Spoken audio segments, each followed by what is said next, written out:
Hello and welcome to the Gooner Talk, back again with you guys for another episode of what is the Arsenal News Show. Joining you every morning at 8 a.m. UK time. Hope you're doing good.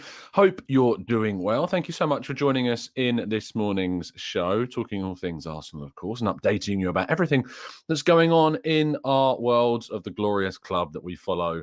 I left a comment. I made a comment, I think, on one of the videos at the start of one of the videos a couple of days ago, where I said, which a few people have commented on and said that I used the words, we follow this club unwaveringly, unknowingly, and sometimes stupidly. That I think does sum up our support of this club, because it is absolutely committal, and we follow it through thick and thin. Well, most of us anyway, and we're a glutton for punishment. We really are. But this season we've been rewarded, I think, with all the years that we've struggled with. Hopefully, this time around, we're going to see some more positive response from our team, and maybe, who knows, a title at the end of the season. We'll have to wait and see. But good morning, everybody joining us in the chat box. Hope you're doing good. Hope you're doing well. Thank you for joining me. Mike in Perth, good morning to you, to David, to Stevie, to Yomi, Penny Ween, Temi, Francois, Stephen, Machiavelli, Nav. We've got Josh, we've got Rich, Martin, Bjorn again, Josh, Gooner, Jake, Christopher, Michael, and Kev as well. Thank you so much, guys, and everybody else for joining us. Darren T, welcome to the channel as a brand new member. Really appreciate your time as always, and for the support that you bring to the channel as well. It really does help, and really does help us out here. So thank you for that. Let's crack on with today's stories. First of all, Liverpool were humbled in the Champions League last night, losing 5-2 to Real Madrid. I remember doing shows, I think it must have been about a year ago, maybe over a year ago, where Vinicius Jr. wasn't really playing for Real Madrid, and Arsenal were linked with potentially signing him on loan with an option to buy. And I remember the amount of resistance to the idea of signing Vinicius Jr. on loan. People saying he's not good enough, he's flopped at Madrid. I think it's just very much a case of you can't judge a player based upon a short amount of time at a club, and you really do have to kind of give them the benefit of the doubt. And I also think that you have to look at what they're capable of, their potential, and also what they could do in another team. And I think there might be parallels, to be drawn between Vinicius and Ansu Fati as well. We've been linked to Ansu Fati at Barcelona, and a lot of people are just kind of like, no, don't care, don't want. Ansu Fati, too injury prone, hasn't been the same player. I think that we have to be more, I don't think we have to be as cutthroat with our opinions on specific players, because we see that things can change very quickly, whether they're at the same club or whether they move. I think that we can see that they are capable of growing, developing, improving. So let's not rule out any players just for the sake of it. Thierry Henry spoke to James Benge and has been speaking to a number of outlets, but I think actually spoke mainly to CBS yesterday, and our good friend of the show, James Benge, talking about Arsenal, talking about what he thinks about titles and the potential to win the title. He says, are we going to win the league? I don't know. But it looks like the Arsenal I know. At the end of the day, you can't fool fans. They scream, they're there, and they have that attitude because they see something, and that's why they're loud. It's a different emotion. Now everything is okay. Why would anyone want to disturb anything by changing the owners? When he was asked about that, it's all I wanted. Whether it was me in or me out, I wanted Arsenal to be successful, and that's the main point. I'm glad they asked him about kind of the ownership situation, because of course that was something that would certainly have come up if I was talking to him. But if you want to see the full interview with James Benge, you can do that on the CBS YouTube channel. Just type in Thierry Henry, James Benge, or Thierry Henry, CBS, and I'm sure it will come up. Jorginho has been speaking as well. He's done an interview with media talking specifically about his own experiences since joining Arsenal and how welcome he's been kind of welcomed into the group. And specifically, he talked about Granit Xhaka. He says, yes, I'm happy to be playing with him, as in Xhaka. We had a few fights on the pitch before, but outside the pitch, he's a really nice guy, and we have good laughs now. He continued by saying, yes, outside the pitch, I asked him the other day where I could go for dinner around here, and he booked me in and didn't let me pay as well. I was like, okay, thank you very much. So, yeah, he's a really nice guy, and I'm glad that I can see this other part of him. And we know what Xhaka's like. Xhaka, before he steps onto that football field, is one player. As soon as he steps onto the football field, he turns into someone else. And that's how football is. That is just part and parcel of what a footballer has to go through. Off the pitch, you can be friends, but on the pitch, you are fighting tooth and nail for your team. And I think we see that with Xhaka every time. But I love the welcoming aspect of all of this, how good the team is at welcoming new players into the group, and the family feel that we get around the club. We'll talk a little bit more about that shortly. Now, Arsenal have had 4 fixtures changed because of TV coverage, which has created a bit of it's created some chaos, it's fair to say. I'll talk about what that is. But our April, and this is now what April looks like, starting on Saturday 1st, we play Leeds United at home at 3 p.m. So that will be a non-televised game. On Sunday the 9th, we play Liverpool away from home at Anfield at 4:30 p.m. On Sunday the 16th, we play West Ham United away from home at 2 p.m. And then we are scheduled to play on Friday the 21st against Southampton at home at 8 p.m. I'll come back to that shortly. Wednesday 26th, we're meant to play Manchester City away from home at 8 p.m. And then on Saturday the 29th, again, just 3 days after that Wednesday game, at 5:30 p.m., we're meant to play Chelsea at home. Very, very difficult April period there with Liverpool, City and Chelsea, and of course away trips to West Ham United. Now, that Southampton game that I mentioned on the Friday the 21st, we are supposed to have Europa League games should we progress to the next round of the competition and into the quarterfinals. So if Arsenal do beat whoever they are drawn against, and the draw for the Europa League takes place this Friday, whoever we do if we are able to progress past them, Arsenal will then see that game against Southampton moved to Sunday.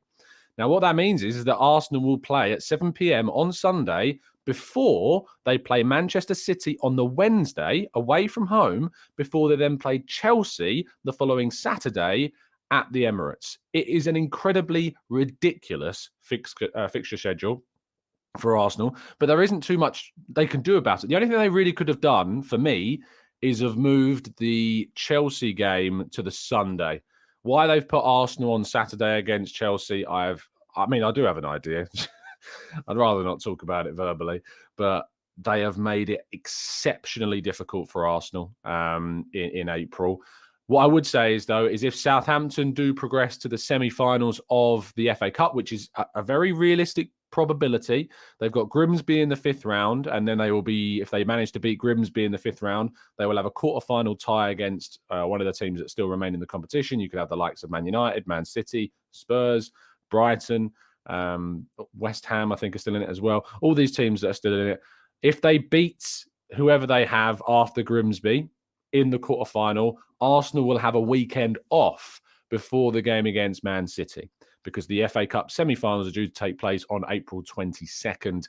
So there is a chance that either Arsenal will play 3 games in 7 days, or Arsenal will play 3 games in the space of 9 days, which obviously is a much better scenario. Maybe even more than that, maybe 10 days. Because of the Europa League game on Thursday, then playing again on the Wednesday, and then playing again on the Saturday. So, yeah, around 10 days, they'll have 3 games. But if Southampton get knocked out of the FA Cup by either Grimsby or whoever they face in the quarterfinal, or Arsenal don't progress past their Europa League quarterfinalist, then what we'll see is Arsenal play on that Sunday against Southampton. So, yes, plenty to do. The Arsenal website didn't really have that correct, so I wanted to make sure it was clear as possible. I hope I've made that so, because there were some, I think, errors in the Arsenal website post about when the game would be played. So there you go. In short, if Southampton get to the semi-finals of the FA Cup, we won't have a game that weekend. If Southampton are knocked out and we progress through to the quarterfinals of the Europa League, we'll play Southampton on the Sunday. If Southampton are knocked out and we are knocked out of the Europa League before the quarterfinals, we'll play them on that Friday. So that's the three different scenarios that could happen for us. So we'll have to wait and see. It's going to be a bit chaotic during that month, that's for sure. Now, two big stories to talk about. First of all, Mohamed Elneny has signed a brand new contract at Arsenal. This is not, just to be sure on this and so that you're clear on this, this is not the activation of the option in his contract. This is not Arsenal activating that 1-year option. This is a brand new renegotiated contract for 1 year that will expire in 2024. Now, it's the understanding of Mark Mann-Bryan's that he will be on a reduced salary contract that has been signed. And I think that starts either from now or it might activate a lower wage at the end of this season. But this is a reduced terms contract. Elneny is expected to be injured until at least the end of the season, people seem to believe. They don't think he'll be back at all this season and could be out for the majority of it. And what this is Arsenal showing their class. This is Arsenal showing their community and family feel about the group. Elneny has been a very, very committed servant to Arsenal Football Club. He's a very important member of the dressing room, and having him around the squad is really key. He's also been taking part in coaching courses with Granit Xhaka. They've been doing their UEFA licenses in coaching, and I wouldn't be surprised if after his contract finishes in 2024, if he wanted to end his career in 2024, that there would be potential for him to continue with Arsenal in a coaching capacity, because he is learning that coaching role and coaching and badges as well. This is a really great thing. I'd be shocked, to be honest. I haven't really been on social media yesterday to look at this topic, but I say I'd be shocked if people were moaning about this. I'm sure somewhere someone is moaning about this.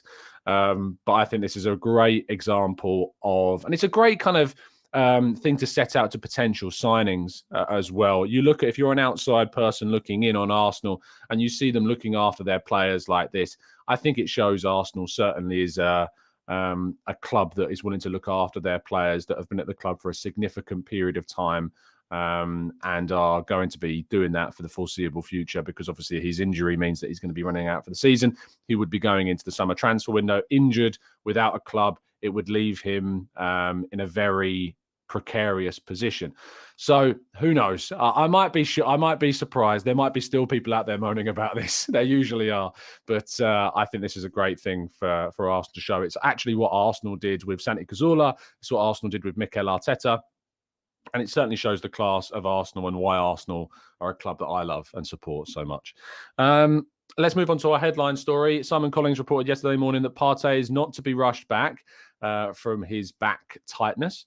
And when you look at the Jorginho success that he's had in the last couple of games, Arsenal don't feel as though that they need to rush Partey back. And I think this is a great situation to be in, because if it was the other way around and we hadn't have signed Jorginho and we had Lokonga, I think Arsenal probably would have rushed Partey back. And if they'd have done that, we don't know what the longer term impacts for the rest of the season and the availability of Partey on the rest of the season as well. So for me, that's great.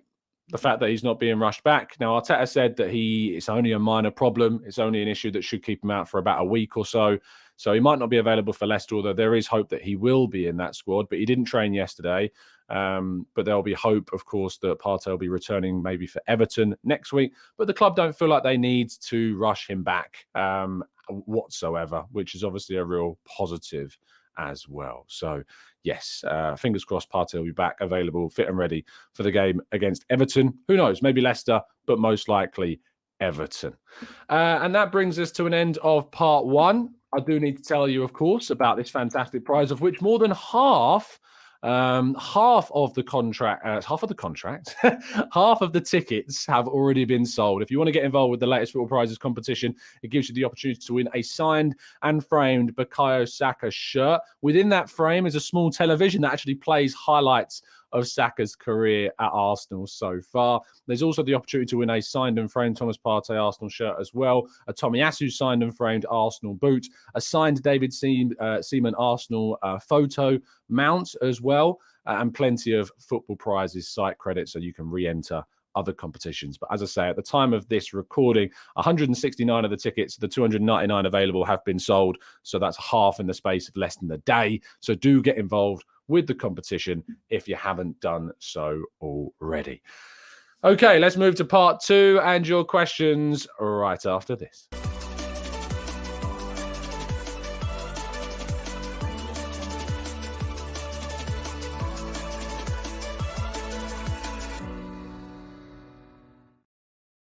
Okay, let's jump into the chat box and see what you guys are saying. Matt says, when you're at games and get to ask players questions, do they know you're an Arsenal fan? Do you think that has a impact on their response? It's a really good question, ironically. Do they know that I'm an Arsenal fan? I mean, I have worn Arsenal hoodies in the mix zone, so I guess sometimes they might if they pick up on that, but I don't tend to do that often. I think I've only done it on a couple of occasions. It's not. I don't think. I think if you wore an Arsenal shirt into the press box, it'd be a bit weird. I kind of just wear kind of subtle Arsenal things, like a hoodie with an Arsenal cannon on it, or the white one that I wear on the show sometimes. I think if you have a more subtle thing, it's fine. I've never been picked up on it. I actually walked into the Arsenal home press lounge, and a few of the Arsenal guys that were there picked up on the hoodie and said how much they enjoy it. They liked the design of the new stuff that's coming out. So unless the players have seen that, but I'm trying to think if I've ever been in the mix zone wearing anything like that. I was at Man City, but no players stopped because obviously we lost that game, and the players don't tend to stop if we don't win, unfortunately. It's the way that it goes. But yeah, I don't think so. I suppose the challenge will be wearing the TGT cap in the mix zone. Oh dear, it's representing TGT when chatting to players. But no, when I chatted with Zinchenko, what was I wearing? I mean, you can see me in that video of the press box that's going around in the bottom left-hand corner. So I think I was just wearing a jacket and a jumper. So I don't think I was wearing anything that would show that I'm an Arsenal fan there. But maybe. I don't know if that changes their answers, if they're aware of the fact that I support the club. Certainly the club know I do, because I've spoken to the people at the club about the fact that I do the content here. So I don't know if that would change anything. Let's go to NVR, who says, Tom, didn't you used to have a show rating the last game performances out of 10? Yeah, me and Raf used to do that, but it just because of my work and my job, it just didn't work out time-wise. So I was going to the game so often and working into the late hours of the evening, even if I was working it from home. So it just didn't. It never worked out for me and Raf, and his schedule, of course, as well. Also, Elneny, surely we can let him use the facilities without having to pay him again. I just think this is the wrong way to approach that, wrong way to approach the Elneny situation. There is absolutely nothing wrong with Arsenal, what Arsenal have done with Elneny's reduced term contract. It shows the class of the club. It shows the community feel, the family feel, and creating that dynamic and the essence of the dressing room and keeping that togetherness. There's no point. I mean, imagine if because Elneny is a really crucial part of the dressing room and a really integral friend and family aspect feel of the group, and one of the most experienced heads in the group as well. Not only that, he's a decent backup. That's the thing I think people are forgetting as well. He's better than Lokonga. If there's an opportunity to play CDM at 6, I'd rather start Elneny over Lokonga. And if you have a spate of injuries, or if you have a competition that you need to rotate for, if you have a fit Elneny, he's an absolutely fine player to bring into the team. A fine player to bring into the team if you want to rotate out, or if you've got serious injuries for, say, a low-level fixture like a League Cup game or a Europa League group stage game, or if you've got a mega injury issue. There's no issue having an experienced head like Elneny in there whatsoever. So that's the footballing aspect for starters. It doesn't impact our transfers. It doesn't stop us from signing anybody. It's not going to stop us from introducing a pathway for Charlie Patino, because it's not going to stop that route either, because you can just play him over. If Patino deserves to play, he'll play. We don't have to give Elneny minutes in the same way. And as I said before, he's on a reduced term contract. It's just about showing that you're looking after players. It shows that Arsenal is a good place to move to. It shows that it's a club that looks after its players. And you want to have that reputation. You don't want to have a reputation of being a club that just hangs you out to dry. If you get injured at the end of your contract, you sling your hook, see you later. You don't want that reputation as a club. I mean, if that's what you want Arsenal to have as a reputation, that's on you. But it's just certainly not what I want to see at Arsenal, and I want to see Arsenal doing these types of gestures. I think that's the right thing. It's like the Marquinhos thing. A lot of people still take issue with the fact that Edu decided to not exploit the the contract ending the kind of, not the contract ending, but there was kind of a situation where we could have exploited Marquinhos' situation to sign him on a free from Sao Paulo instead of paying them the 3.5 million euros that we did. By paying the 3.5 million euros that we did to Sao Paulo, what we've done is we've maintained and strengthened a relationship between this club and one of the most successful clubs in Brazil at producing young talents like Casemiro, David Neres. There's one other one that skipped my mind as well. Did Lucas Moura used to play for Sao Paulo? But they have produced some of the best young Brazilian talents that have gone on to be really successful in Europe. And obviously, if you can maintain, strengthen that relationship, improve your future negotiations with other players, then obviously we're in a much better position as well. I'm not going to have libelous comments in the chat box, so you can get lost. Let's go to Steve, who says, LJ, if you got injured at the job, wouldn't you expect to be looked after? Oh, I'm assuming this is responding to someone called LJ. Here we go. Yes, LJ said, imagine getting paid by your employer just to show up. It's like me just showing up to work with a realistic chance of never having to hit any targets, but getting paid quite decently for doing so. If you get injured at work, and it's not your fault. No, if you get injured at work, don't you get like paid? Isn't there like a paid system? Like after you, I'm pretty sure if you're ill or if you get injured or you can't work for an extended period of time, like aren't you kept on and paid less? I mean, to compare this to a work that we have or a different job is doesn't work anyway. But theoretically, I'm pretty sure that you get paid if you can't work and you're injured. Bear in mind, this guy's still under contract right now. He's still under contract this very moment. It's not like his contract ended this moment. Anyway, I really can't get my head into the mindset. So there, Charlie says, I've got 6 months full pay and 6 months half pay when I was unable to work. So I hope, LJ, that answers your question. I just can't get my head into the mindset of somebody who would say that we should just get rid of Elneny when his contract's ending and he's injured, when we can look after the player who's been a fantastic servant to us, has been here through trophy wins, got loads of experience, is brilliant for the young players, a really good integral aspect of the dressing room. We're not paying him as much as we were anyway because we've got him on a reduced contract that will probably be paying him even less because obviously he's not going to be playing as much. And not only that, but he's a decent player on top of that fact as well. To try and get my head into the head of someone that thinks that's a bad idea, I can't. I just can't find myself thinking why on earth they would think it's a good idea to give you as a club a reputation of telling a player to get lost because they're injured and to not renew. I just can't get my head into that mind space. Maybe it's just me. I don't know. Michael says, is Marquinhos getting any minutes for Norwich? I think he's got a slight injury, so he's missed the last couple of games. He had a little bit of I think he had a leg injury, a muscular injury. He's just missed the last couple of games. Hopefully he gets into the team very soon.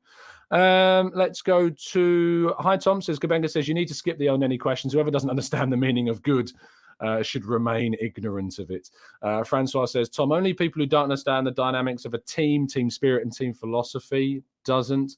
I mean, if you think that, if you're not on board with this idea, I'd love to get a genuine explanation other than like trying to compare it to a real world example or like trying to explain to me the benefit of what's the benefit of letting him go that's greater than keeping the reputation that we have right now of looking after players, of keeping a player that's been integral in the dressing room, of keeping a player that's a really good force for the young players and the new players that come in and welcoming him into the group, and keeping a player that's also doing their coaching badges and could become a future part of the setup at the club as well. If anyone can give me a good explanation as to why 1 year contract on reduced terms is better to get rid of him than receive all of those benefits, I'm all ears. But until I get that, I just can't get my head around why you'd not want to see it happen. Let's try and get some questions around some other topics. Christian says, what are the updates on Smith Rowe, Jesus and Nelson? Jesus still continues to be out, but is doing some ball work outside. So hopefully we're getting close to seeing him come back. Smith Rowe and Nelson are both fit, ready to play. They will be on the bench for the game on Saturday against Leicester. who knows? We might be able to see them in the team. So we might see them, if depending on the result and depending on the scoreline, we might have the opportunity to play. So fingers crossed. Lev, there you go. Jesus news. He's outside working with the ball. So start of March, hopefully we can see Jesus back in the Arsenal squad. Just remember, though, Emile Smith-Rowe was training with the team for 2 to 3 weeks and was in the images, the videos, the photos in training before we saw him on the bench. We haven't even seen Jesus training with the group yet. So until he's training with the group, or until we see him training with the group, he still might be 2+ weeks away, and we've not seen that yet. So that's going to be a good indication of when we might see him back, is when we start seeing him doing some proper training with the group, with the ball in sessions. That's when we're going to be getting close, but we've not seen that yet. But I know the club are trying to keep things very, very much downplayed on Jesus. So maybe they wouldn't even show it if he was doing it. Aditya says, hi, Tom. Now that our schedule has changed, will we act in the Europa League with the same intensity, or will all of our focus be on the Premier League? I think we'll see significant changes to the team. Obviously, it will depend upon what fixtures surround those Europa League games. I think Arteta will want to progress through that competition. The opportunity to win European silverware is very real this season. Arsenal's record in the Europa League is good. We've reached the semi-finals or higher in 3 of our last 4 attempts at this competition. So there's an expectation to get to at least the semis, maybe the final, and certainly perhaps even win it this season. And I think that we can win it alongside our Premier League games, because we've got a squad that I think is enabling. If you look at our second team, right now, we can play a second squad of Matt Turner, Tomiyasu, Rob Holding, Kivior, Tierney, Jorginho if Partey's fit, Fabio Vieira, Smith-Rowe as kind of the attacking 2 in midfield. And then you can play in a front 3, Nelson, one of Jesus or Nketiah. And on the left-hand side, you can use... I feel like I'm forgetting someone. I suppose you could still use one of the main starters like Martinelli still, but I feel like I'm forgetting someone. Mario Koja-Dubry, I don't think would come in for the Europa League. You could play Smith-Rowe out there, and then you could play somebody else in midfield. I think we've got great amount of depth in the squad, so I'm not concerned about it whatsoever. I think we've got enough opportunities to rotate as well. Camera says, are you heading to the King Power? I am indeed. I'll be up there on Saturday, continuing to bring good luck and joy and spread all that happiness as I do at every away game. Sam says, Tom, it's like the Liverpool fans last night. Klopp should leave or be sacked. Have they forgot how much he's done for them? No loyalty anymore, sad times. Yeah. The thing about Liverpool is that, unfortunately, despite Klopp being a brilliant manager, which he is, the situation around Klopp is that they've made some really bad decisions in the market. They've not backed Klopp enough in regards to his midfield. The midfield's in a really bad place, and they've not been able to kind of overturn the aging aspect of their group quick enough, and they didn't make decisions smartly enough. You look at Arsenal right now. Arsenal are in a situation where they've brought in a lot of young players, but they're continuing to bring in young players. Like Gabriel is getting to 24, closing on 25, and we bring in a 22-year-old centre back in Kivior to be his backup and rotational option. So it's about that continual overturn cycle of bringing in quality of young players, so that you're never in a position where you've got an aging group that you don't replace. And I think Liverpool ultimately failed in that aspect. Maximir says, hi, Tom, with our squad reasonably stronger, would you be more confident with our April fixture pile up? And in short, yes, I would. And by the way, I can see your comments. I don't really know what you were talking about in the comment section. Dan and Dylan says, guys, honestly, there are so many benefits of having Elneny around. It's not all about what happens on the pitch. Let's go to Mikey says, the guy moaning is, look, if you've got a problem with the Elneny thing, I don't mind, throughout Trossard. I can't believe I forgot Trossard, by the way. I see you guys are saying Trossard now. If you've got an issue with Elneny, put your views across in just like a way that's, I don't think he should stay because XYZ, not because he's, and you start using, terrible language to describe a player. I can never get it. Tavares, people are saying, bring him back. Yes. How did I forget Trossard? That's ridiculous. How did I do that? Unbelievable. JDB says, Tom, thoughts on Fabio Vieira and Smith-Rowe and Jorginho for our midfield in the Europa League? Who would play our Xhaka and Odegaard role? I wonder, because Xhaka's role requires defending too. Would Smith-Rowe or Vieira do it? I think it would be more likely that Smith-Rowe played on the left and Fabio Vieira on the right.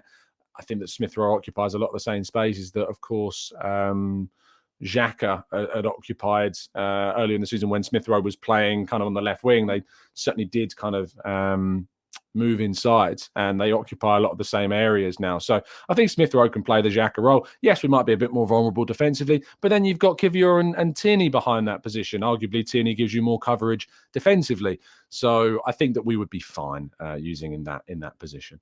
Lev says, any truth in Declan Rice news being agreed terms revealed in the 442 article yesterday? Declan Rice agreed terms. Let's have a quick look. So 442. Ed McCambridge has reported that Declan Rice will join Arsenal at the end of the season with 5-year deal agreed between the Gunners and the England international. That is according to media outlet Football Insider. Okay, so it's not 442.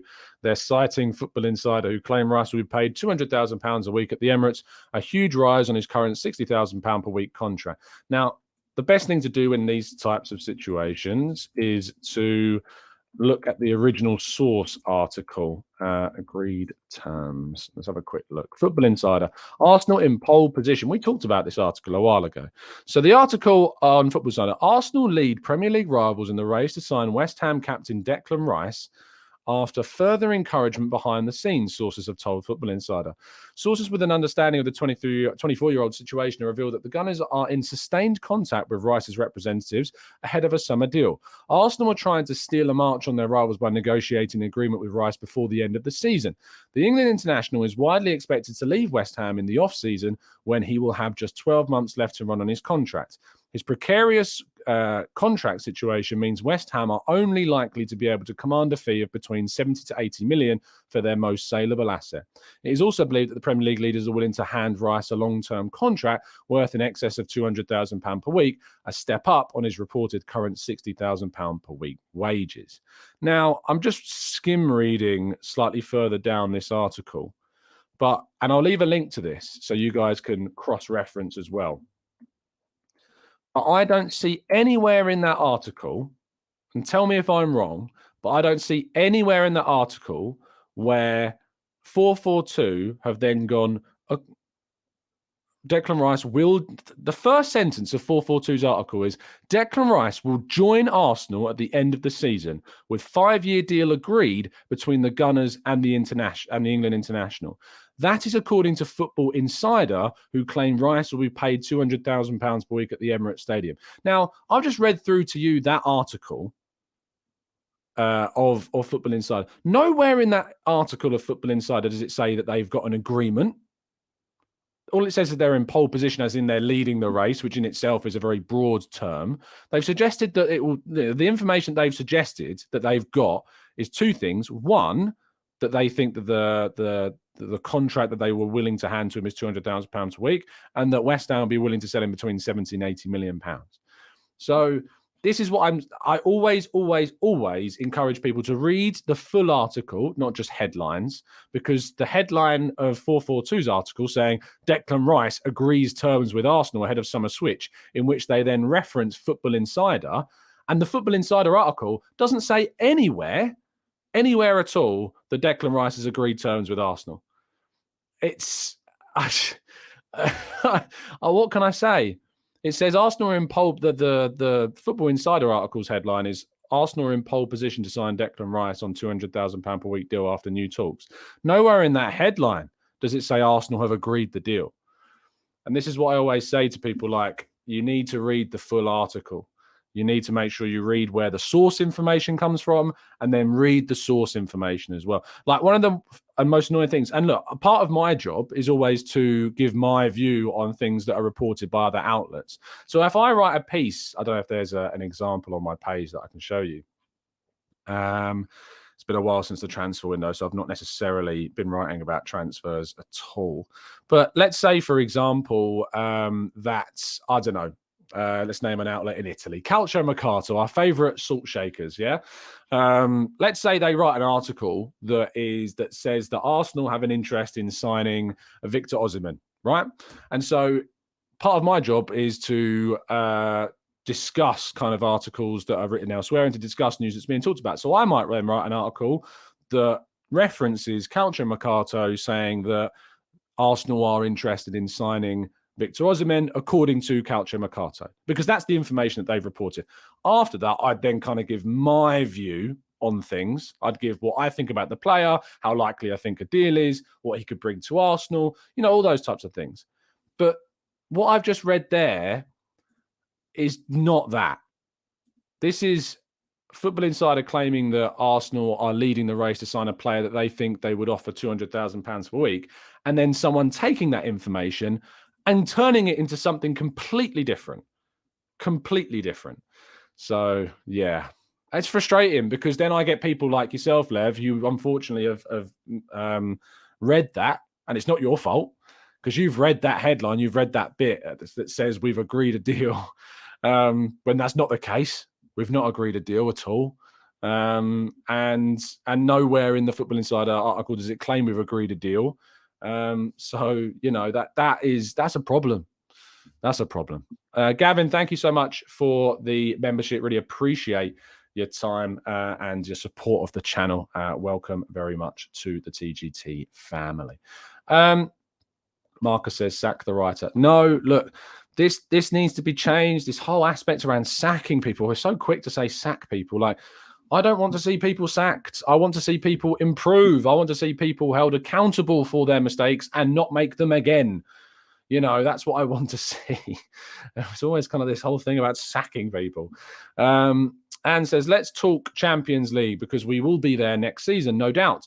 Do you believe we have enough striking firepower to progress past the last 16? I'd go for an Osimhen to get us through. Do I think we have enough strike power? Well, if Balogun joins us next season and we've got Nketiah, Balogun, Jesus, is that enough for a team in the Champions League next season? I mean, on paper, you'd say a player that's like Jesus, who's clearly a top, bordering on world-class player, arguably world-class.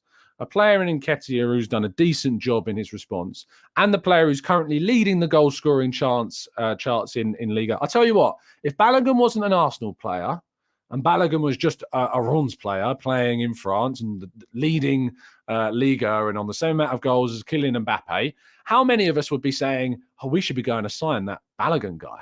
In France. Like, look at him. He looks great. He's English. He doesn't need any time to transition. He's got Premier League experience. He's playing under an half English, half Belgian coach, I think. So we'd all be going mad about potentially signing Balogun, wouldn't we? So it's just like if we'd have signed, say, Balogun in the summer and we added him to Jesus and to Nketiah, we'd be thinking, yeah, we've got some great options. We've got some really good forward options.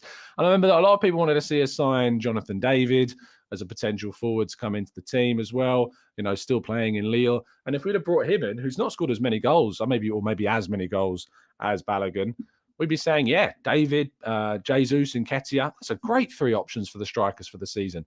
So if we do bring back Balogun, I think Balogun and Nketiah, Jesus is a good core of three forwards. Plus, if you can bring in a wide player, I still think we need to look at bringing in a wide player to kind of back up Bukayo Saka's position. If Reece Nelson's going to move on, I think we need to bring another forward in. So yeah, I think that when you look at, the forward options, and you'd say one more striker, one more winger, take out Nelson. Balogun can be the forward option. Perfect. I think that'd be fine. So yeah, in the summer, I'd say bring back Balogun. Bring another wide forward in, jobs are good.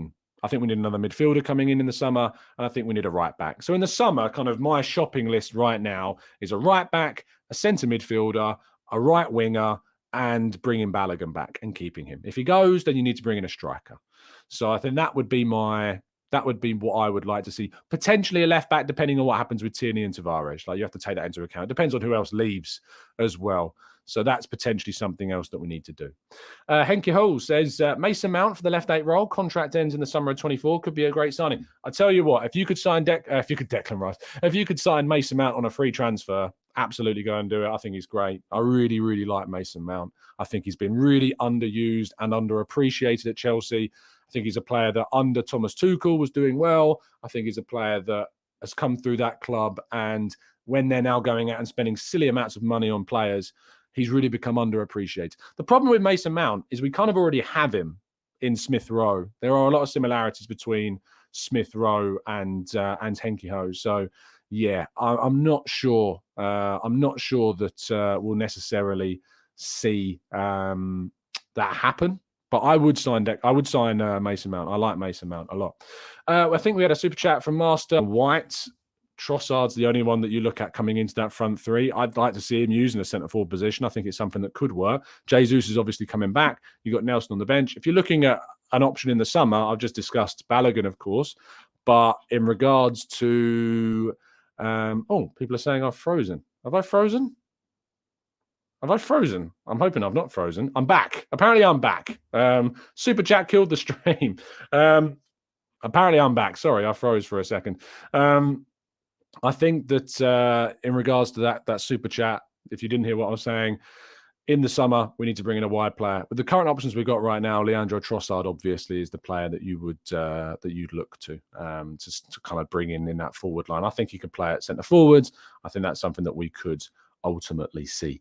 I'm going to wrap things up there because I'm concerned that we might be losing connection. I had no tell on this side of things that I'd lost connection, so I hope it was only for a few seconds or so. Thank you so much, guys, for tuning in. If you've got any thoughts on the Elneny situation, on the Partey situation, in terms of us not rushing him back, in terms of the transfer stuff we talked about, in terms of Declan Rice, in terms of the articles that we've discussed today, please leave those in the comment section down below and leave your thoughts on any of the other topics that we've discussed today. Please also leave a like on the video. It really does help us out on YouTube. And of course, do indeed subscribe. Thank you to help us reaching 45,000 subs. We hit that yesterday. Thank you for everybody that's continued to help support the channel along this crazy, crazy journey. I continue to always bring it up when we kind of reach a different milestone along the way. But to think that 6 years ago, we were doing like a weekly podcast on a Sunday and just having a chat between our friends. And now, whilst we still do that, on top of that, we're going and being represented at games. We're talking to the players. It's, a crazy, crazy journey. So thank you so much, guys, for tuning in. Really appreciate your time, as always. And as always, up the Arsenal.